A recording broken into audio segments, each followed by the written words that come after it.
Sir துணி துவைக்கிறதுக்கு 100 rupees sir. 100. இது ஏன்டா மெல்ல கேக்குற? நல்ல சத்தமா கேட்க வேண்டியதானே? அப்புறமேட்டுக்கு பாத்திரம் விளக்குறதுக்கு 50 ரூபா வேணும். அதானே? ஆமாண்ணே. அதே ரகசியமா கேக்குற? கேளுடா கேளு. அதான் கேட்டேன்ல. ஓ அதான் கேட்டியா? டெய்லி வீட்டுல பெருக்கி துடைக்கிறது அந்த இதுக்கு 50 ரூபாய். அதனால ஒரு நாளைக்கு 200 ரூபாய்.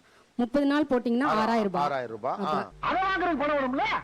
அத கேட்க இல்ல. அதுக்கு எவ்வளவு வேணும்? கேளுடா கேளு கேளு. அப்ப ஃபெஸ்டிவல் சீசன்லாம் வருதுன்னா வீடு துடைப்போம், இந்த மாதிரி கிளீனிங் அந்த மாதிரி இருக்கும். அந்த இதுக்குன்னா ஒரு மாசத்துக்கு 2000 ரூபாய். வாங்கி கொடுக்கணுமா இல்லையா? ஆமாண்ணே. அப்ப கேளுடா. யார்கிட்ட கேக்குற? கேளுடா கேளு. கூச்சமா கேளுடா. சத்தமா கேளுடா. அதுக்கு 2000 ரூபாய். அப்படி கேளு. நிறைய பணம் இருக்கும் போல இருக்கே. லம்பா கேட்டு 13000 ரூபாய் வந்ததுங்க சார். ஆஹா. அப்படி கேளுடா. அப்படி கேளு.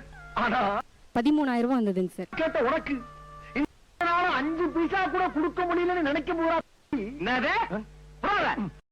ஃபுல் வீடியோ லிங்க் கீழே இருக்கு, செக் பண்ணி பாருங்க.